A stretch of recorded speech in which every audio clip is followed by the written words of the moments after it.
Bonjour à tous, mwaramutse mwese bienvenue donc à ces enseignements de l'église El Shaddai. murahawe ikaze muri izi nyigisho z'ishengero rya El Shaddai Et nous voulons, je vous le rappelle, vous donner vraiment des fondations dans votre vie spirituelle. kandi twifuza by'ukuri kubaha umushinge mu buzima bwanyu bwo Kristo. Donc on a prévu dans cette série une centaine d'heures de vidéos. Twategekanije muri zino nyigisho amavideo ashika nk'ijana. Bon, peut-être que dans les années futures, il y en aura encore plus. Kumbure ngo mu myaka izoza birashobora kuba byinshi gusumba. Mais là, ce que nous voulons vous donner dans ces 100 heures de vidéos environ, c'est vraiment de très très bonnes fondations. Ariko icyo twifuza kubaha muri izi nyigisho zingana ngira ngo nk'amavideo ijana no kugira ngo muronke urufatiro rwiza. Parce que quand on reçoit Jésus, kuko iyo umuntu yakiriye on Yesu va naître de nouveau, aravuka ubwa kabiri, on rentre dans le royaume de Dieu. akinjira mu bwami bw'Imana. Et après, nous devons absolument comprendre comment ce royaume fonctionne. Hanyuma inyuma y'ivyo umuntu akamenya ngene ubwo bwami butunganijwe.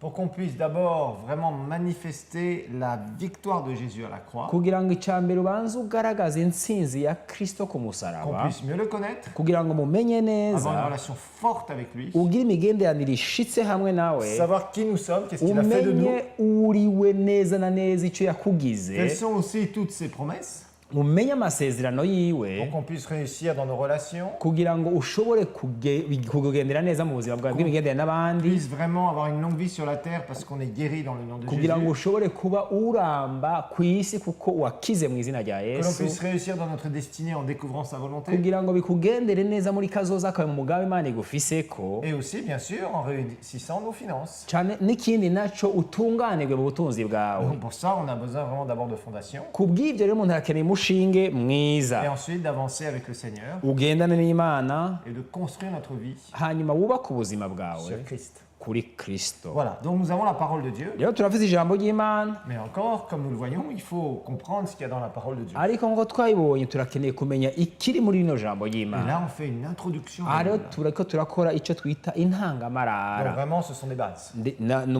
ni rufatiro gusa. Donc je vous rappelle, c'est le troisième cours. Ndabibutse ko hari ikigwa kigira gatatu, Et on est en train de voir un certain nombre de choses pour aborder facilement la Bible. turiko turaba ibintu bimwe bimwe kugira ngo umuntu ashobore gusoma neza Bibiliya yiwe, Savoir en gros qu'est-ce qu'il y a dans la Bible. amenye ibiri muri ino Bibiliya. Parce que Dieu ne nous a pas laissé son livre. kuko Imana ntiyoba yadusigiye igitabo cayo Nous puissions juste lire à droite à gauche. kugira ngo dusome hirya dusome hino, Dire, bon, oui, la Bible dit ceci, cela, dushobore blablabla. kuvuga ngo rero biravuga ngo Oui, la parole de Dieu dit blablabla. ijambo ry'Imana riravuga ngo ibi n'ibi n'ibi. Non, pas du tout. Si ivyo, Il nous a laissé sa parole. yadusigiye ijambo Nous ryiwe puissions nous en servir. kugira ngo turikoreshe, Et réussir à tous égards. hanyuma bitugendere neza mu mico J'espère que vous voulez yose. réussir avec le Nanje Seigneur. nizeye yuko mwifuza Et que ko vous voulez mugenderwa le neza mu servir. buzima bwanyu kandi mugomba gukorera Que vous Imana, voulez vous mettre à disposition des autres mugomba kuja gufasha pour abandi leur apporter Jésus, kugira ngo mubazanire pour Yesu, prier pour eux, les mubasengere, voir guéris, mubabone bakiza les voir indwara, touchés par la puissance de Dieu. mubabone bakozweko n'ubushobozi bw'Imana. Parce que vous êtes sauvés, Nkuko vous devez mwarakijijwe devenir fort, muza kuba abantu mukomeye, vous devez grandir, muza gukura mu buryo et bw'impwemu, après vous allez aider les faibles. hanyuma mugaca mufasha abanyentege C'est ce que nke. nous faisons maintenant, nous sommes forts, nous vous aidons. Icyo nicyo dukora twebwe uyu munsi turakomeye, nicyo gituma turiko turabafasha. Et dans quelques années, c'est vous qui serez forts. Mu myaka iza naho niwe muzaba Et mukomeye, c'est vous qui aiderez les autres. hanyuma kugira ngo muce mufasha Et abandi. entre-temps, il y a du travail. Rero hagati aho hari ibikorwa, Ça s'appelle un cours que vous aurez, des enseignements que vous aurez, la croissance spirituelle. rero hazoba n'ikindi cigwa cyitwa ugukura mu buryo bw'impwemu. Alors, on avait vu dans le premier cours d'abord Twarabonye mu cigwa cya mbere twagize comment on avait des livres où il y avait les titres des livres abrégés. ingene twabonye yuko ino Bibiliya igizwe n'ibitabo bimwe bimwe byinshi ariko bavuga mu majambo make, Pour noter une référence biblique, vous vous rappelez kugira ngo wandike nk'aho ugomba gusoma muri Bibiliya. le nom du livre en abrégé, Barakubwira izina ry'icyo gitabo mu majambo avunaguye, le chapitre, bakakubwira ikigabane, deux petits points, utuburungu tubiri les versets. n'umurongo. Voilà, c'est comme ça qu'on note une référence biblique. Uko niko umuntu yandika igisomwa ugomba gusoma muri Bibiliya mu majambo make. Ensuite, nous avions vu la notion du temps. Ikigira kabiri twararabiye hamwe ibijyanye n'umwanya igihe bibiri C'est maze, important. kuko ni ikintu Nous gikomeye. lisons la Bible, Turasoma Bibiliya, il faut savoir à peu près où est-ce qu'on se situe dans le turakwiye temps. kumenya umwanya tugezemwo n'uyuhe. Alors, on a vu que le premier homme qui a été créé par Dieu, c'est Adam. twarabonye ko umugabo wa mbere yaremwe n'Imana ari Adamu. On a vu qu'il y a un personnage aussi dont la Bible parle beaucoup, il s'appelle Abraham. Twarabonye n'undi mugabo bavuga ko cyane muri Bibiliya yitwa Aburahamu. Et on sait que c'est dans l'Ancien Testament. Turazi ko ivyo byose biri hehe mu isezerano rya Vous vous kera. rappelez, la Bible a deux grandes parties. Mwibuke kandi ko Bibiliya ifise ibice bibiri bikuru bikuru. L'Ancien Testament Ikigabane isezerano rya kera et le Nouveau Testament. n'isezerano Nous, rishasha. nous sommes dans le Nouveau Testament. Twebwe turi mu isezerano rishasha. Donc entre Adam et Ève Rero hagati ya Adamu na Eva jusqu'à Abraham, gushika kuri on Aburahamu a vu qu'il y a environ 2000 ans. twarabonye ko hariho imyaka ishika ibihumbi Et on a bibiri. vu que c'est les 12 premiers chapitres à peine de notre Bible. Kandi twarabonye yuko kuva kuri Adamu gushika kuri Aburahamu hari ibigabane 12 gusa vy'ino Bibiliya yacu dusoma. Et encore, on a vu que c'est à la fin de Genèse chapitre 1 du premier livre de la Bible, du premier chapitre, Kandi twarabonye yuko ari mu mpera z'igice ca mbere c'itanguriro muri Juste à la fin du premier 26 mu mpera z'igice ca mbere c'ico Dieu crée kigabane Adam et Ève. aho niho Imana yaremye Adamu na donc à Eva. la fin du premier chapitre du premier livre de la Bible. Imana yaremye Adamu na Eva mu mpera z'igice ca mbere c'itanguriro muri ino Bibiliya. Donc, à la fin de ce premier chapitre, Rero mu mpera z'ico kigabane ca du mbere premier livre de la Bible, c'igitabo ca mbere ca Bibiliya ico cyitwa itanguriro jusqu'au 12e chapitre, gushika ku gitabo ca 10 ku kigabane ca 12 c'ico gitabo nyene. ça fait ça dans votre Bible. Muri Bibiliya yanyu musanga hariho udupapuro dukeyi tungana gutya sasa, 2000 ans d'histoire. ariko muri utwo dupapuro hariho imyaka ibihumbi bibiri yaciyeho. Ensuite, d'Abraham à Jésus, Rero guhera kuri Aburahamu gushika kuri Yesu là, ça représente beaucoup dans votre Bible. urabona igitabo kininiya kiri Au moins hagati, 2/3. hariho ngira ngo nk'ibice bitatu vya bine vy'iki Il y a gitabo. aussi 2000 ans environ. Harimwo naho nyene haheze igihe c'imyaka ishika ibihumbi Et bibiri. on sait qu'entre Jésus et nous, il y a 2000 ans. Kandi turazi yuko guhera Yesu aje gushika uyu munsi haheze nk'imyaka ibindi bihumbi bibiri nyene. Alors, on se rappelle que la Bible a 66 livres, Ndagenda bibutse yuko Bibiliya ifise ibitabo 66, 39 dans l'Ancien Testament, 39 mu isezerano rya écrits dans kera. la langue des Israélites, l'hébreu, Ivyo bitabo byose vyari vyanditswe mu giheburayo, 27 dans le Nouveau Testament, 27 mu isezerano rishasha. écrits en grec. Ivyo bitabo byose vyari vyanditswe mu kigiriki. Alors, on a vu que la nouvelle alliance avec Jésus, Twarabonye yuko isezerano rishasha hamwe na Yesu c'est de meilleures promesses, n'amasezerano meza une cane meilleure alliance. ahagaze ku vyasezeranywe vyiza Et c'est rwose. là où nous sommes. Aha rero nitwe niho turi. Donc finalement, c'est ce qui va nous intéresser le plus. Rero niho tuzoshira ivyigwa vyacu niho bizohagarara gusumba. Mais on a vu que Dieu nous a laissé l'Ancien Testament aussi. Ariko twaraboneye hamwe yuko Imana yadusigiye n'isezerano rya Et kera. dans l'Ancien Testament, il y a un certain nombre de choses qu'on peut apprendre qu'on n'aura pas dans le Nouveau. Rero mu isezerano rya kera hari ibintu vyinshi dushobora kwiga tudashobora kubona mu isezerano rishasha. Par exemple, la première chose, c'est qu'on a le récit de la création, l'univers. Nk'akarorero ingene bavuga iremwa ry'isi. Ensuite, on a vu comment les peuples, après le déluge, après Noé, se sont dispersés sur toute la terre. Hanyuma turabona ngene amahanga yakwiragiye ku isi yose nyuma y'umwuzure kuri Nowa.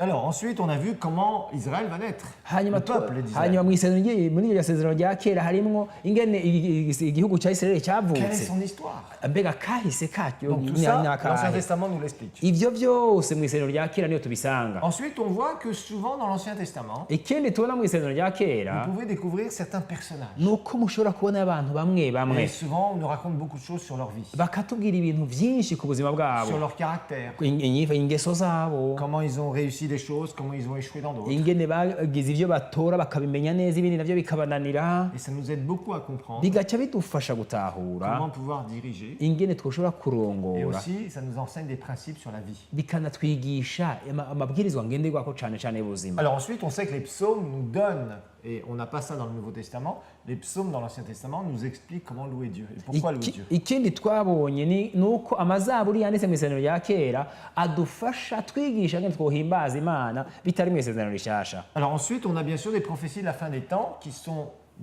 beaucoup plus détaillées dans le Nouveau Testament. Hanyuma muri iryo sezerano rya kera harimwo ubuvugishwa bw'impera z'isi buca bubandanywa gusumba mu isezerano rishasha. Je suis sauvé, Ndakijijwe, je vais où après? mbega inyuma Qu'est-ce qui y'uko va se nzoja passer he? dans l'éternité future? mbega mu bihe bidashira nzobaho Et il y a gute? de très belles choses hariho ibintu byiza rero qui cyane nous attendent tous biturindiriye parce twese qu'il t'a sauvé kuko imana alors que yaragukijije tu es de passage sur cette terre. wewe uri nk'ingenzi ngaha ku Et isi tu vas aller au ciel uzoja mu et ijuru après tu ressusciteras. inyuma y'ibizozuka Après tu auras des récompenses hanyuma uzohabwa impera sur ce que tu auras fait pour le Seigneur. ku byo uzoba warakoreye imana Et ensuite nous régnerons avec lui hanyuma tuzoganzanya nawe pendant 1000 ans à Jérusalem. imyaka Jésus igihumbi i régnera yerusalemu à Jérusalem. yesu azoganza imyaka Nous nous igihumbi i régnerons avec yerusalemu lui sur toute la terre. natwe tuganzanye nawe ku isi Pendant 1000 yose ans. imyaka igihumbi yose izohera Et après, Dieu nous promet inyuma y'ibyo imana d'enlever yadusezeranye toute trace du péché, ko izokuraho ikintu cyose k'ikimenyetso de cy'icyaha recréer la surface de la terre ikirema gusha isi et on va vivre avec lui hanyuma tubane nayo pour l'éternité. ibihe bidashira Et là, tout sera parfait. aho byose bizoba bisa neza bimeze neza Fini le cyane péché, fini la icyaha maladie, kizoba caraheze ingwara zizoba zaraheze fini la pauvreté. ubukene buzoba Fini les bwaragiye humiliations. ukucishwa bugufi bizoba Et on byaraheze sera dans sa présence aho parfaite. tuzoba mu bwiza bw'imana Nous bw'ibihe serons bidashira parfaits tuzoba dutunganye dans natwe un monde nk'imana parfait.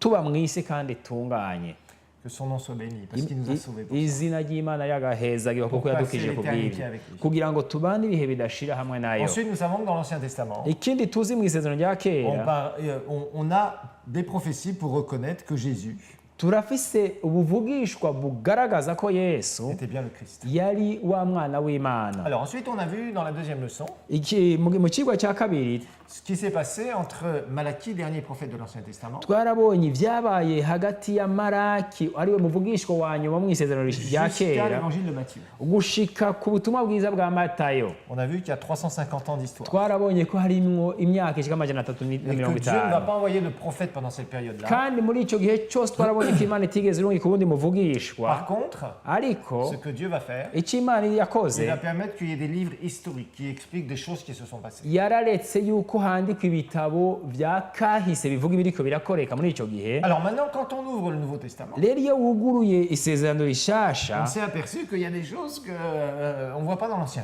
uzobona usomye ibintu utari bwigere ubona mu isezerano rya kera Par exemple, les synagogues. nk'amasinagoga On voit que les Juifs se rassemblent dans les synagogues. turabona muri icyo gihe cy'isezerano rishasha yuko abayuda bakoranira mu masinagoga Et puis on voit qu'il y a les Romains qui sont là. hanyuma ukakibona abantu bavugamo bitwa abaromani Et pourtant, on parle grec. hanyuma naho harimo bavuga abaromani ikiribo ururimi ruvugwa ni kigiriki Alors on se demande qu'est-ce qui s'est passé. ugacugira uti mbega habaye iki muri iki Bon, gihe c'est pas très compliqué, mais il faut un peu d'histoire. si ibintu bigoye ariko ni kahise On gusa a vu au 6e siècle avant Jésus twarabonye yuko nk'imyaka amajana atandatu imbere yuko yesu aza que l'Israël désobéissait tellement. isirayeli yaragambarariye imana Ils ont cyane fait tellement des choses de péchés immenses contre Dieu. barakoze ibyaha biteye ubwoba ku Dieu les a mana prévenus plein de fois par des imana prophètes. irabagabisha kenshi bicishije Ils mu ont tué ces bavugishwa prophètes, ils leur ont fait du mal. abo bavugishwa barabica barabakorera ikibi Et au bout d'un moment, hanyuma inyuma y'ibyo Dieu a dit ça suffit. imana iravuga ati biragahera ibyo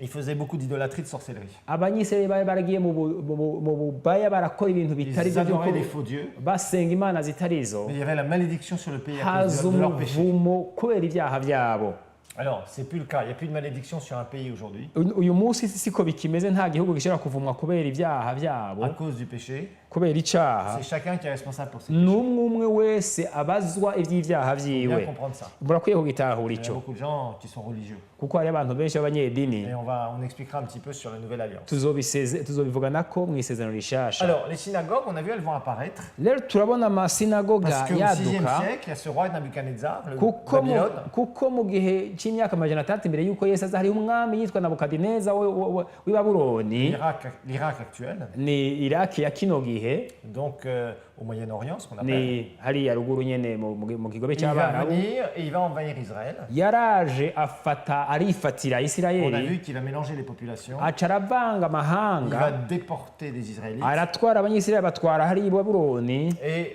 il va éduquer certains Israélites hanyuma qui vont les servir. aca arigisha abantu b'abanyisirayeli bamwe bamwe kugira ngo bamukorere Donc ça, c'est Nabuchodonosor. uwo ni nabukadineza Ensuite, les Juifs vont revenir en partie au bout de 70 ans. hanyuma imyaka 70 iheze abayuda bari baragiye i babuloni baragaruka Et là, ils vont trouver d'autres populations dans leur pays. baca basanga abanyamahanga bazanywe mu gihugu cabo Et c'est pour ça qu'en Israël, il va y avoir par exemple les Samaritains qu'on voit dans le Nouveau Testament. nico gituma nko mu isezerano rishasha ubona abantu bitwa abanyasamariya b'abanyamahanga kuri isirayeli Alors, après, Nabuchodonosor va se faire renverser, il va y avoir les Mèdes et les Perses. hanyuma nabukadineza amaze kuva ku butegetsi haza abitwa abamede n'abaperese, Et ensuite, il va y avoir les Grecs. hanyuma haza abagiriki. Et là, les Grecs vont arriver Abagiriki igihe baza environ 334 ans avant Jésus. hari haheze nk'imyaka 334 imbere y'uko Yesu aza. Et il y a un conquérant qui s'appelait Alexandre le Grand. Haje umugabo yifatira ibihugu yitwa Alexandre le Grand, Et il va venir araraza et il va conquérir tous les territoires afata ibirere byose byari que les Babyloniens avaient au départ,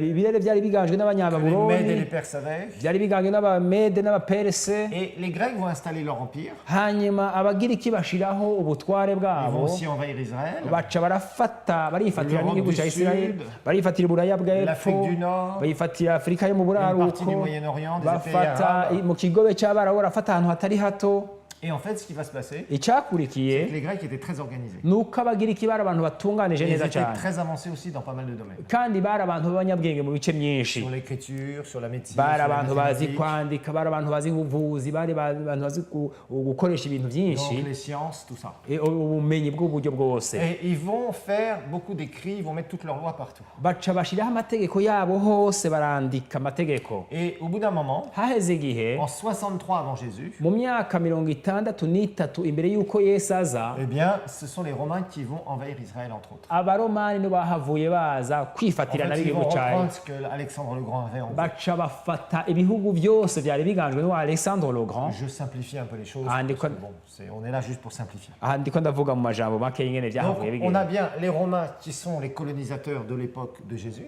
Rero abaromani baca baza muri iki gihe Yesu agira aze ku isi, Et nous avons aussi la langue grecque qui est parlée un peu partout. kandi bikagaragara yuko muri icyo gihe cy'abaromani havugwa ururimi rw'ikigiriki muri ako karere kose k'ikigobe Parce qu'il y avait cy'abarabu, déjà plein d'écrits, plein de trucs qui étaient déjà là. Coco Et les ha- Romains n'ont pas changé ça. kuko haza hari ibintu byinshi vyanditswe, amategeko menshi yaza yarashizweho n'abagiriki. Alors, on a vu qu'il y avait des sectes, il y a des pharisiens, des gens très religieux, on a vu. Twarabonye ko hariho n'uturwi tw'abantu bavuga ngo n'abasenzi On a vu les nk'abafarisayo, Sadducéens aussi. abafarisayo, abasadukayo, On a vu les Hérodiens. abanyaherodi, Et on a vu aussi les scribes qui étaient des gens qui recopiaient les Écritures. n'abanditsi b'ivyagezwe. Et puis, on a vu donc tous ces gens-là qui interfèrent avec Jésus et qui font d'ailleurs beaucoup d'histoires. Turabona abo bantu bose bagiye barakorana na Yesu, ugasanga baranamutera n'ibibazo byinshi. Et je vous ai dit que les gens religieux, c'est les gens qui font le plus d'histoires contre le vrai évangile. Kandi nabwiye yuko ahanini abanyedini aribo batera ingorane nyinshi mu butumwa bwiza. Jésus n'a jamais eu d'ennui avec les prostituées, Yesu ntiyigeze agira ingorane n'abamaraya. avec les soldats qui faisaient le mal directement, Yesu ntiyigeze agira ingorane n'abasirikare batera avec les ingorane. douaniers corrompus, Ntiyigeze agira ingorane n'abantu batoza avec kori. les pêcheurs de poissons. Yesu ntiyigeze agira ingorane n'abarovyi. Mais là où il a eu des ennuis, Ariko aho yagize ingorane c'est zikomeye, avec les gens religieux. yari kumwe n'abantu Parce b'abanyedini. que l'esprit religieux, c'est un esprit satanique Kuko impwemu y'idini n'impwemu ya qui Satani s'oppose à la vraie connaissance de Dieu. yamirika iragwanya ukumenya vy'ukuri Imana. Alors, on va voir maintenant le Nouveau Testament. Rero tugira turabire hamwe isezerano Et rishasha. dans le Nouveau Testament, Mu isezerano rishasha rero on a différentes parties. turafise ibice vyinshi. On a les 4 évangiles. Turafise Quand on ubutumwa ouvre bwiza le canke Nouveau inkuru Testament, nziza uko ari zine, Hein, on va voir que ça relate la naissance de Jésus, zivuga ukuvuka kwa son Yesu, ministère, sa mort, sa résurrection. igikorwa ciwe, urupfu n'ukuzuka vyiwe. Ensuite, après les 4 évangiles, Inyuma y'ubwo butumwa bwiza bune hein, vous avez quoi? Les actes des apôtres. ca tubona ivyakozwe n'intumwa. Et on verra que c'est le début, ce qu'on appelle l'église primitive du 1er siècle. Rero ngaha turabona yuko mu vyakozwe n'intumwa ari intango y'ishengero rya mbere, Comment ils vont évangéliser ingene Israël. bavuze ubutumwa bwiza muri Donc, Isirayeli, les apôtres, ingene abo batumwa ils vont partir, ils vont évangéliser Israël. bagiye bakavuga ubutumwa bwiza Et muri puis après, Isirayeli, Dieu va ouvrir vers les païens. hanyuma ni kugura umuryango ku banyamahanga. C'est-à-dire ceux qui ne sont pas de la souche d'Abraham. Abo rero ubutumwa bwiza akaba bwarashikiriye abantu batakomoka kuri Aburahamu. Ensuite, après les actes, Inyuma y'ivyakozwe n'intumwa vous avez les épîtres de Paul. turabona ubutumwa bwiza ivyanditswe cyangwa amakete Et yanditswe il y na a Paul, beaucoup de choses que Paul va écrire, l'apôtre Paul. kandi turabona ko Paul yanditse ibintu vyinshi. Et puis après, on a ce qu'on appelle les épîtres générales. Hanyuma tukabona n'ubundi n'ayandi ivyete vyanditswe muri Épître rusange, de Jacques, épître de Pierre. icete ca Yakobo, icete ca Petero. Et à la fin, qu'est-ce qu'on a? Inyuma yaho Le dernier livre de la Bible, icete gisoma igitabo ca nyuma ca Bibiliya c'est l'Apocalypse.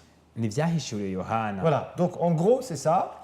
ahanini ni ivyo Et on voit que, par exemple, l'Apocalypse, ça va être une suite de visions sur le royaume de Dieu. turabona nk'akarorero ko mu byahishuriwe yohani ari urukurikirane rw'iyerekwa imana itanze. Alors, on va quand même essayer de détailler certaines choses maintenant. Tuzogera turatomora kimwe kimwe nyuma y'ikindi. D'abord, on va voir les 4 évangiles. Reka turabire hamwe bwa mbere ubutumwa bwiza bundi cyangwa izi nkuru nziza uko ari zine. Donc, si vous ouvrez votre Bible dans le Nouveau Testament, uwuguruye bibiliya yawe mu si vous isezerano avez une rishasha Bible complète, ufise bibiliya ikwiye nk'iyi ou alors si vous avez juste un Nouveau Testament, cyangwa ufise isezerano rishya gusa, ben, le premier livre, vous savez que c'est Matthieu. igitabo cya mbere murazi mwese ko ari Matayo. Ensuite, vous savez que c'est Marc. Inyuma ya Matayo murabona ko hariyo Mariko. Ensuite, vous savez que c'est Luc. Inyuma ya Mariko hariyo Luka. Et ensuite, vous savez que c'est Jean. Inyuma ya Luka hariyo Yohana. Donc voilà, 4 évangiles. Ubutumwa bwiza bune canke inkuru nziza zine. Donc évangile, hein, c'est bon, en Kirundi c'est bien dit, mais évangile pour les francophones, en fait, ça veut dire bonne nouvelle. Inkuru nziza mu gifaransa ni inkuru nziza nyene canke ubutumwa bwiza nkuko tubivuga mu Kirundi. Évangile en français. Donc, ça veut Mu dire- gifaransa bayita evangile, twe tuyita ubutumwa bwiza canke inkuru nziza. Alors, les évangiles, Rero inkuru nziza ça nous relate la vie et le ministère zitubwira ubuzima n'igikorwa de Dieu le Fils cy'umwana mana qui vient en chair. yaje yambaye umubiri. Dieu qui se fait homme. Imana yigize umuntu Parce que l'homme ne pouvait pas monter vers Dieu. kuko umwana w'umuntu atashobora kuva hasi ngo aduge mu Demander ijuru pardon. kugira ngo agende kwisabira Pour se ikigongwe mettre en règle avec Dieu. hanyuma yitunganye n'Imana. Dieu a dû descendre de son ciel de gloire Imana yaciye iva mu ijuru ryayo dans la ry'ubwiza personne de son Fils, imanutse iri mu mwana wayo w'ikinege s'incarnant en Jésus-Christ. yacika Yesu Kristo Pour faire quoi? Eh bien, pour pouvoir nous racheter. kugira ngo ashobore kuducungura. Mais on va voir que c'est beaucoup plus que ça, les évangiles. Ariko tuzobona ko birengeye ivyo. Alors, maintenant, je vais vous expliquer certaines choses. Ngira ndabasigurira ibintu bimwe. Parce que il y a des gens qui disent, mais pourquoi il y a 4 évangiles? Hari abantu bashaka kwibaza bati none kubera ko ubutumwa bwiza ari quoi ça bune sert? kubera ko bimaze iki koko Bon, kuba on aurait bune? pu en écrire un, et puis ça allait, quoi. Mbega kubera ko hatanditse umugabo umwe ngo hanyuma twandike muri Matayo gusa cyo twihorera? Non, Dieu a voulu insister Ariko Imana yagombye gushimika, sur le témoignage terrestre de son Fils. yagombye gushimika kugira ngo yerekane ubuzima bw'umwana wayo ngaha ku isi. Alors, on va comprendre ce qu'il y a dans les évangiles. Reka tuza gutahurira hamwe ibirimwo mu butumwa bwiza. D'abord, sur les 4 évangiles, Muri ubu butumwa bwiza uko ari bune, il y en a 3 qui se ressemblent. butatu buvuga ibisa. Et les 3 qui se ressemblent, on appelle ça des synoptiques en français. Ubwo butumwa bwiza butatu buvuga ibisa babwita mu gifaransa ngo ni synoptique. Pourquoi? Parce qu'on voit qu'on a à peu près les mêmes récits, à peu près. Muri rusange ubwo butumwa bwiza uko ari butatu buvuga ibintu bishusha bisa ahanini. Et puis, on a l'évangile de Jean, Hanyuma agacaza n'ubutumwa bwiza bwa qui est Yohani quand même très différent. butandukanye n'ubwo butatu, Très simple, bwiyoroheje mais il nous parle de la relation avec Dieu. ariko buvuga cyane cyane imigenderanire umuntu agiranira Il n'Imana. insiste plus sur les paroles que Jésus a prononcées. Yohani yagiye ahagarara cyane cyane ku majambo Yesu wenyine yivugiye. Alors, pourquoi est-ce qu'on a ces 4 évangiles? Kubera iki none hari izo nkuru nziza cyangwa ubwo butumwa bwiza bune? C'est très simple. Biroroshe. Les évangiles sont un récit des témoins oculaires.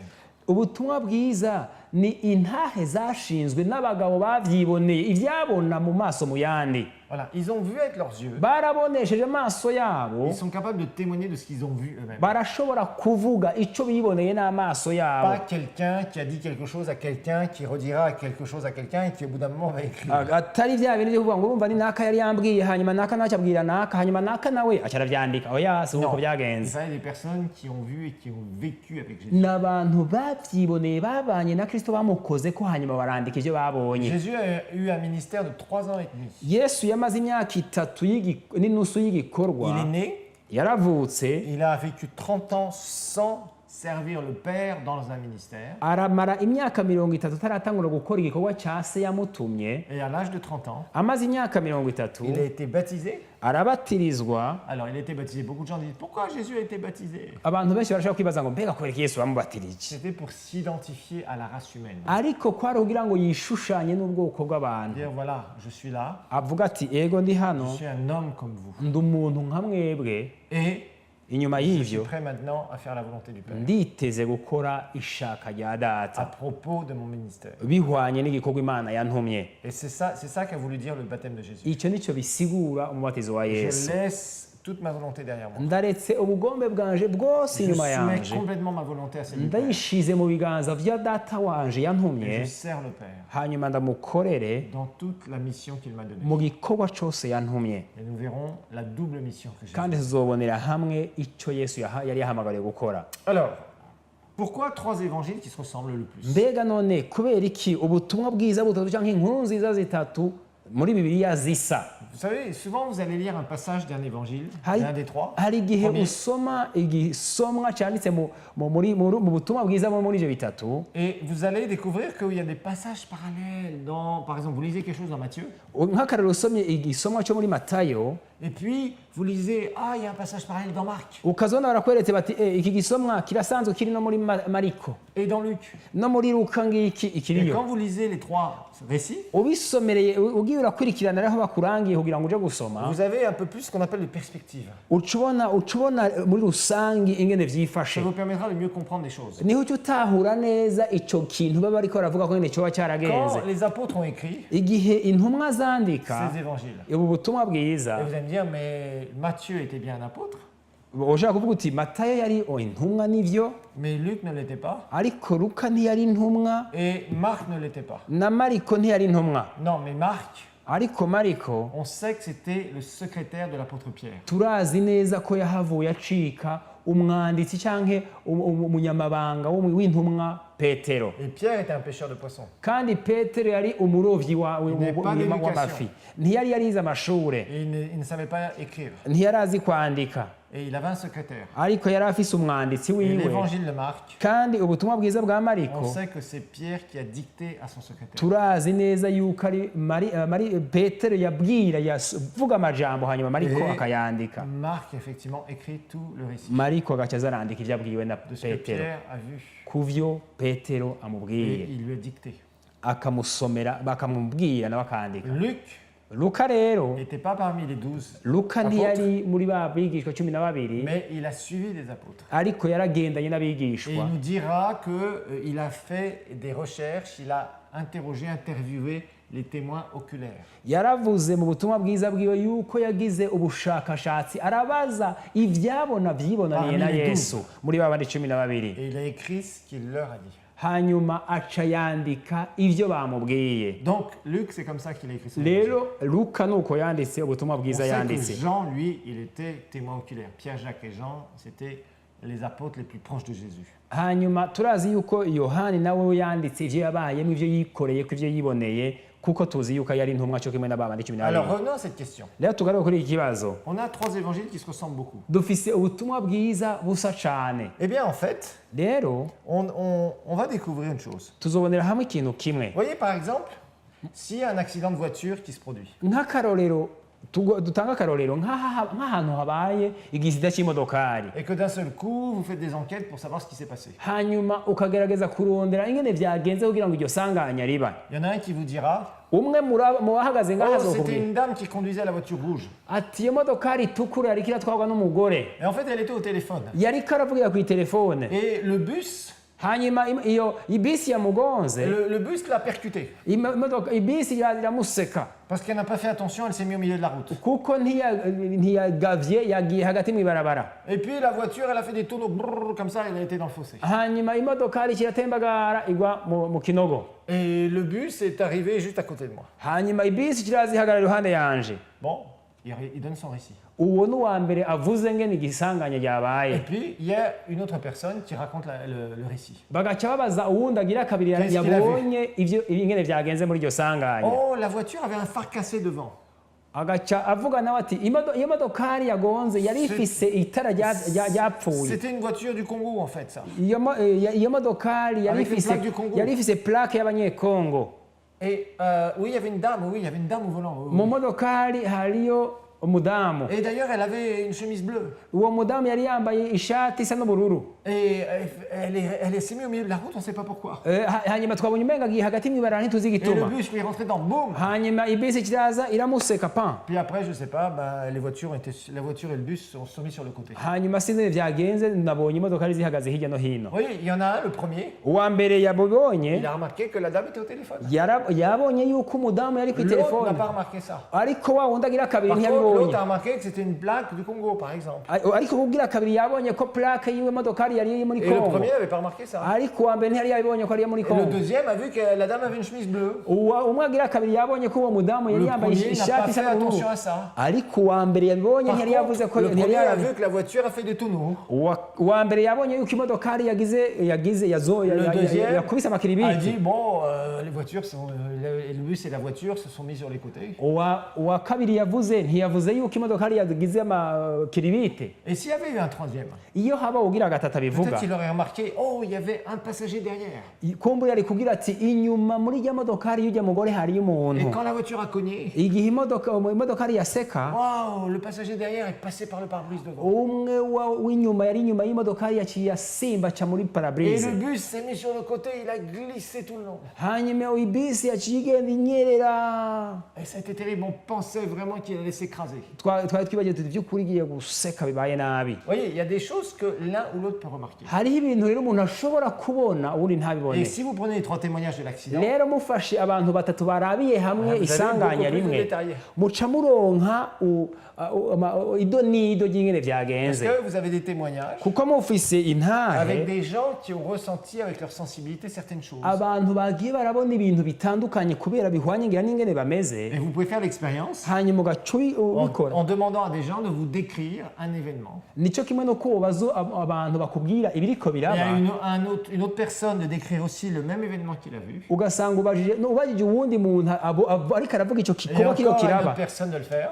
canke ubugira gatatu Et vous verrez, muzobonera si rimwe vous rassemblez tous les témoignages, yuko mwegeranira izo ntahe zabo il zose y a vraiment des choses qui vont ressortir. hariho ibintu bisohoka bitari bwa byavuzwe n'umwe cyangwa Beaucoup uwundi plus que si c'était une seule personne. gusumba ko vyovugwa n'umuntu umwe Donc vous comprenez que Dieu a voulu un témoignage vu par différentes personnes. rero muratahura rero igituma imana yoba yashatse ko haba abantu batatu bavuga ibintu bisa baboneye hamwe Alors, les évangiles, rero ubutumwa bwiza c'est une période transitoire. ni igihe cyo hagati na hagati cyifata kibanza Ce n'est pas... c'est un moment très particulier de l'histoire de l'humanité. rero ubutumwa bwiza ni igihe kidasanzwe muri kahise k'abana b'abantu Alors, il faut comprendre plusieurs choses. murakwiye gutahura ikintu kimwe Jésus va venir pour les Juifs. yesu yazanywe n'abayuda C'est eux qui doivent entendre la bonne nouvelle au départ. nibo batuza kubanza kumva ubutumwa bwiza mu ntango Jésus va prêcher le royaume de Dieu. yesu arabigisha ubwami bw'imana Et il va faire des choses merveilleuses. arakora ibintu byiza Et il y a cyane une chose que vous devez savoir. hari ikintu muzagutahura Toutes les personnes que Jésus rencontre dans les évangiles, abantu bose yesu yahuye nabo mu butumwa bwiza personne n'était né de nouveau. nta n'umwe yari bwavuka ubwa kabiri Vous avez par exemple un aveugle nk'akarore murabona umuntu qui s'appelle w'impumyi Bartimée yitwa barutumayo qui dit Oh Jésus, fils de David, aie pitié de moi. yakomye induru arasemera yumvise yesu ariko ararengana ati yesu umwana wa dawidi nungirire imbabazi Aie pitié de moi. ngirira Et il akagongwe crie, il crie. arakoma induru Toi, tu ne peux pas prier we ntushobora si tu es gusenga né de nouveau. agasanga waravutse ubwa Seigneur, aie kabiri pitié de moi. ngo uvuge ngo mana nungirira akagongwe Ce n'est pas biblique. ivyo ntibihwanye n'icyo bibiri ivuga Toi, tu es un fils et une fille du roi des rois. wewe uri umuhungu cyangwa umukobwa w'imana Tu nzima ne peux pas venir devant ton Père céleste ntushobora kuza iruhande ya so wo mu et dire ijuru Oh, ça il dit à papa, mon caté, mon caté. ngo uvuge ngo mana ntabatse agakate Non, oyaye tu ne peux pas venir comme ça. ntushobora kubigira gutyo Est-ce qu'un fils de roi vient comme un mendiant? mbega umwana w'umwami yoza asega se Non, mais eux, ariko ils venaient aba bo b'abanyisirayeli En tant que baraza kuko bari abanyabyaha être touchés par le Seigneur. kugira ngo baze bakorweko n'ubushobozi bwa Donc on yesu voit que tant que Jésus n'est pas ressuscité d'entre les rero morts, turabona yuko gushika yesu azutse mu bapfuye personne n'était né de nouveau. nta n'umwe yari bwavuka ubwa kabiri Ça, faut vraiment, quand vous lisez les ivyo évangiles, murakwiye kubitahura muriko murasoma Que ubutumwa vous le bwiza sachiez. mukabimenya personne n'était né de nouveau. nta n'umwe yari bwavuka ubwa kabiri Personne n'avait droit à ce que vous et moi ont droit. nta n'umwe yari afise uburenganzira nk'ubwo mwebwe na jewe dufise Tant uno qu'ils n'étaient munsi pas nés de nouveau. igihe batari bwavuka ubwa kabiri Alors, qu'est-ce que Jésus a fait? mbega yesu yakoze iki Dans son ministère mu gikorwa que ciwe Jésus a commencé à l'âge de 30 ans. yesu yatanguye amaze gushikana imyaka 30. Pour 3 ans et demi,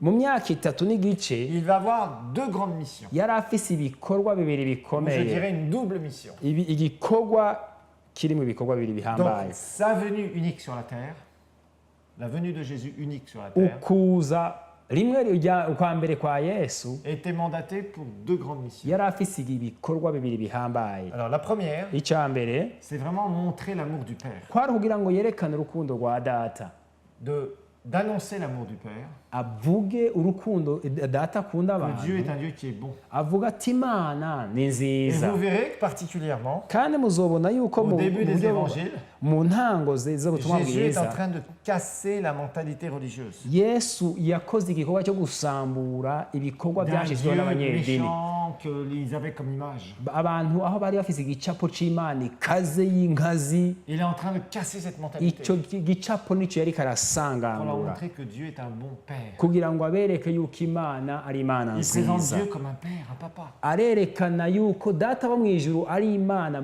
data papa. Et pour les Juifs, c'était révolutionnaire. kandi ku bayuda cyari ikintu kidasanzwe kuri Les bo. Juifs avaient un Dieu, c'était le peuple élu de Dieu.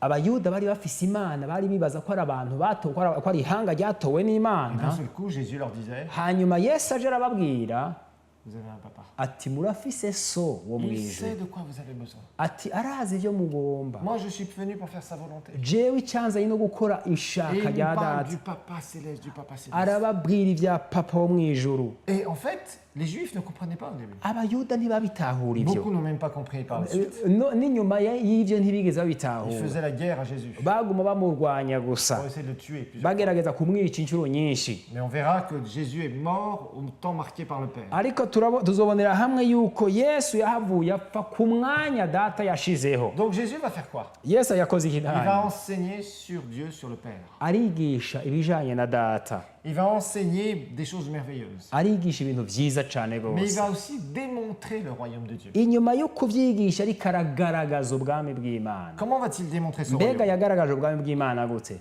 Il va pardonner le péché à ceux qui se repentent. yaraharira abanyabyaha bihanye, Il pardonne verbalement. Il leur dit, mais tes péchés sont pardonnés. akabwira abantu ngo ibyaha byawe urabihariwe. Ensuite, qu'est-ce qu'il va faire? ikigira kabiri Il va yakora, guérir beaucoup de malades. yarakirije abantu benshi Pour barwaye montrer cet indwara amour. kugira ngo abereke urwo rukundo. Il va délivrer les démoniaques. arabohora ababoshwe n'amadayimoni, Il va faire des provisions miraculeuses. aratanga akaruraniriza abantu mu buryo budatangaje, Des akabagaburira, pêches miraculeuses. akatuma abantu baroba mu buryo Il va budasanzwe, transformer, il va multiplier les poissons et les pains. aragwiza imikate n'amafi, Il va s'occuper des gens. aritwararika abantu, Il montre cet amour merveilleux. yerekana urukundo rw'imana. Ça, c'est la bw'itangaza. première mission. icyo nicyo cyari igikorwa cya mbere. La deuxième mission, igikorwa kigira kabiri c'était bien sûr cyari que Dieu le Fils yuko umwana w'imana se nzima donne en sacrifice. yitanga kw'ikimazi, Il se donne en sacrifice. yitanga kw'ikimazi, Il allait mourir, agapfa, lui sans péché. wewe atigeze akora Il est icyaha, mort à la croix agapfa ku musaraba pour devenir péché pour nous. kugira ngo acike icyaha ku bwacu. Lui en bonne santé parfaite. wewe yari atunganye rwose atangwara n'imwe afise, Et il a accepté aremera de devenir maladie sur la croix. gucika indwara ku bwacu.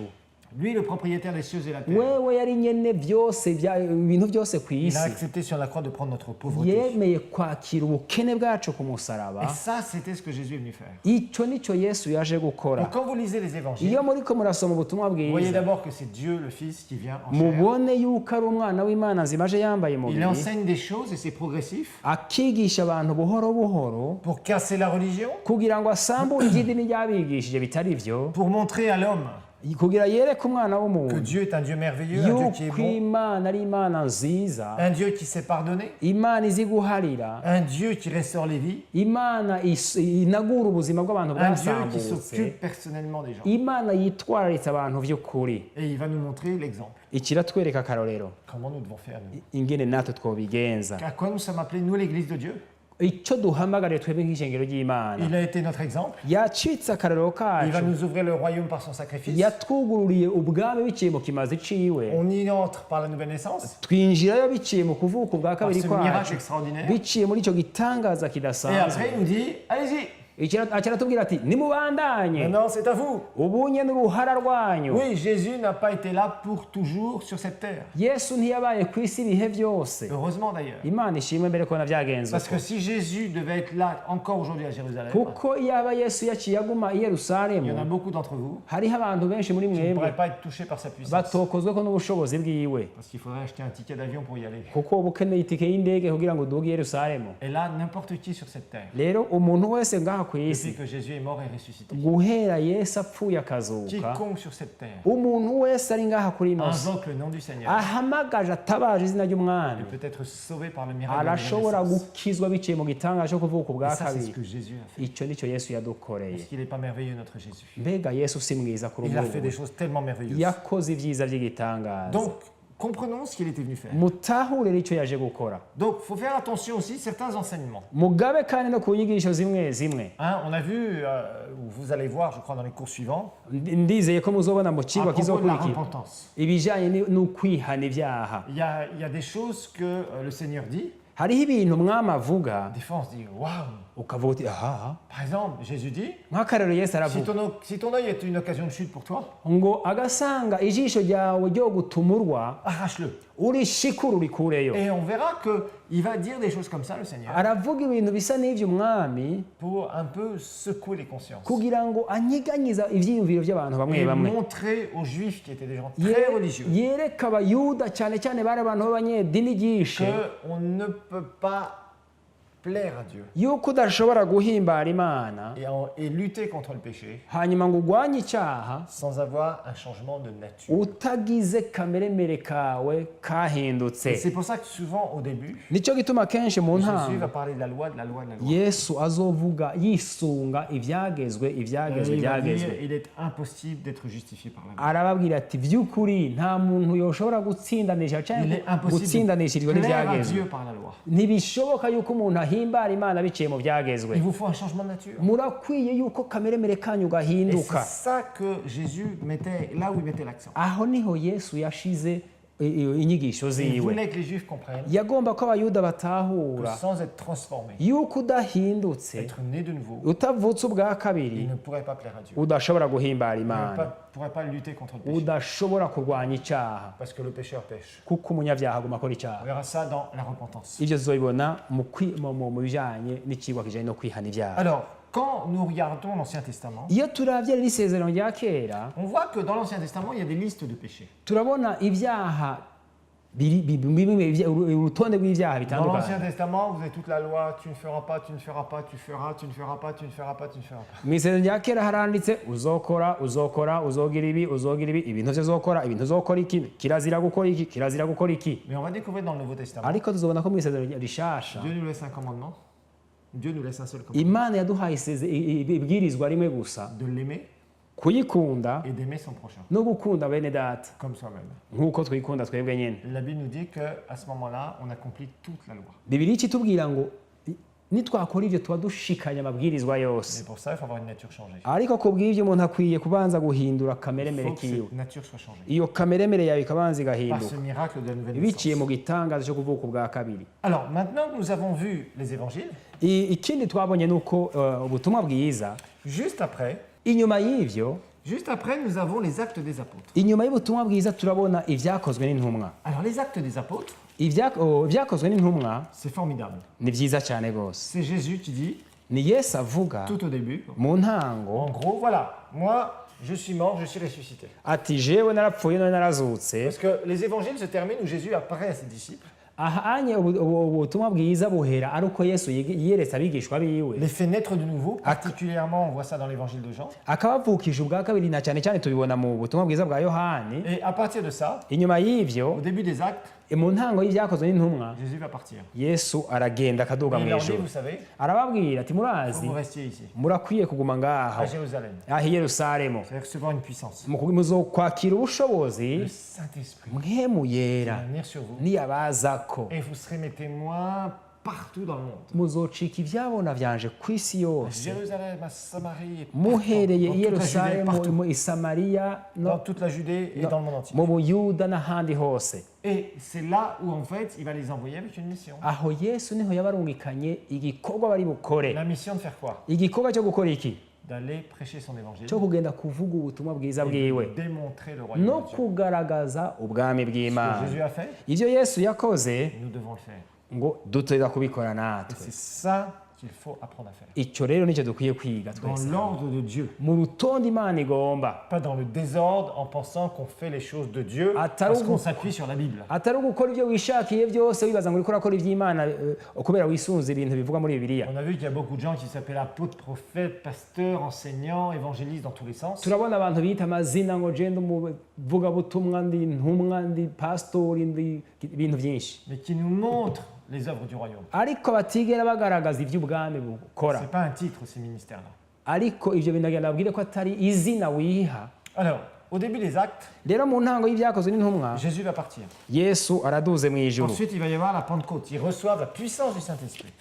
hanyuma ikigaragara ni uko habonetse ubu panekoti ibaye Et là, on voit d'une façon merveilleuse aha rero turabona ikintu cyiza cyane comment les disciples sont devenus des apôtres, ingene abigishwa bahavuye bacika intumwa ont un vrai ministère, mu gikorwa imana ibahaye et comment ils vont se comporter par rapport à la mission que Jésus a laissée. n'ingene bahavuye bigenza bihwanye n'icyo yesu yari yabatumye Parce qu'à la fin des évangiles, kuko mu mpera z'ubutumwa bwiza Jésus dit d'aller prêcher partout dans le monde, yesu arababwiye ngo nimugende muvuge ubutumwa ku isi de faire yose des nations des disciples, mugire amahanga de abigishwa guérir les malades, mukize de abarwayi chasser les démons, mwirukane amadayimoni de faire en fait ce qu'il a fait. mukore ibyo yakoze Et on voit que les disciples vont devenir des apôtres. hanyuma biragaragara yuko intumwa zabo zicika abigishwa abigishwa bahavuye bacika intumwa Apôtre, ça veut dire quelqu'un qui est envoyé avec une mission divine. intumwa rero bisigura ngo ni umuntu yarungitswe afise igikorwa cy'imana agiye gukora Envoyé avec une mission divine. gutumwa n'imana ku bw'igikorwa ugiye gukorera C'est pas imana quelqu'un qui est nommé par un homme. si umuntu agenda kugenwa na mugenzi we Ou quelqu'un qui un jour se réveille et dit ah moi je suis apôtre. si umuntu azinduka mu gitondo agaca agira ati aha rero guhera ubu jewe ndi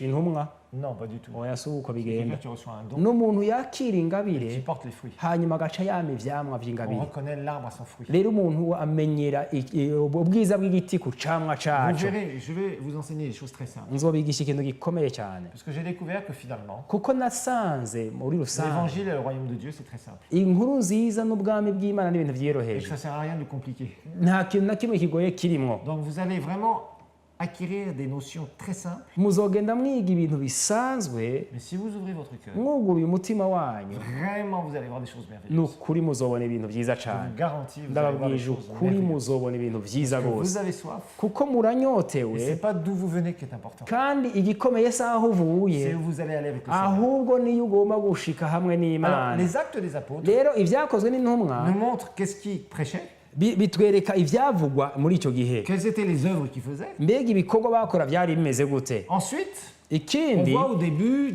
on voit que tout se passe à Jérusalem. turabona yuko byose biriko birakorekera i Il y a yerusalemu l'église de Jérusalem. hari ishengero ry'i yerusalemu Et au bout d'un moment, il y a un personnage qui va apparaître dans les actes, inyuma y'ibyo hariho umuntu agaragara mu byakozwe dont n'intumwa on va beaucoup parler dans les prochaines leçons. tuzokwigako cyane mu byigwa bizokurikira Au chapitre 9, mu gice cy'icenda après avoir vu Pierre et Jean particulièrement faire beaucoup de choses, twabonye petero na yohani bakoze ibintu bikomeye eh bien, on va voir turabona neza qu'il y a un personnage qui va se donner à Christ, yuko hari umuntu aza gukizwa qui s'appelle Paul. yitwa paulo Paul était juif. paulo yari umuyuda Paul connaissait très bien la loi de paulo Moïse. yari azi amabwirizwa ya mose Et là, à partir du chapitre 13, rero guhera mu gice cya cumi na gatatu on va découvrir turabonera hamwe que Paul va partir yuko paulo azogenda avec des collaborateurs. ari kumwe n'abantu bamufasha Au début, ça va être Paul et Barnabas. ubwa mbere bazogenda ari paulo na baranaba Et après, ça sera Paul et Silas. inyuma y'ivyo hazogenda paulo na Et ils silasi vont partir faire 3 voyages qu'on appelle missionnaires. bagende gukora igikorwa cy'ubutumwa bwiza batumwe Les actes n'imana des apôtres, retenez ça, c'est important. ibyakoze n'intumwa biragaragara Oui, on a vu que Jésus va naître au début des évangiles. turabona yuko yesu yavutse Il va commencer son mu ntango ministère à z'ubutumwa 30 ans. bwiza akamara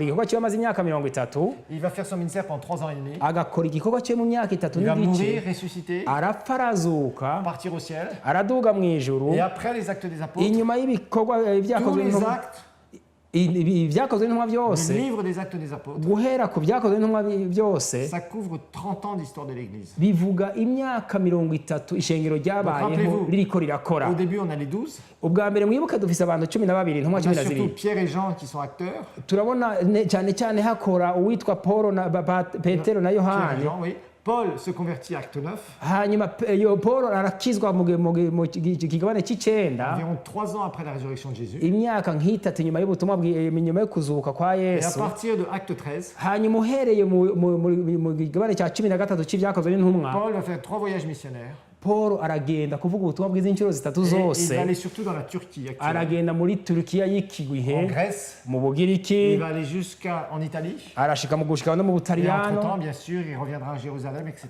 hanyuma aragaruka i Yerusalemu n'ahandi. Alors, quand on regarde les actes, ça va être rero cette histoire uravye après. ibyakozwe n'intumwa, À partir justement de Actes chapitre 13 uhereye mu byakozwe n'intumwa 13 jusqu'à Acte 28, gushika mu byakozwe n'intumwa 28, où entre-temps, Paul va se faire arrêter pour aho sa foi. tubona Paulo bamufata bakamufunga kubera Et ukwizera il va, kwiwe, il va terminer en prison. agahereza muri prison, Et il va souffrir pour sa foi. aho azobabarizwa ukwizera kwiwe. La prochaine fois, aho bizokurikira nous verrons donc les épîtres de Paul, entre autres. tuzobonera hamwe ivyanditswe ubutumwa ivyete vya Paulo. Que le Seigneur vous bénisse. Imana ibahezagire.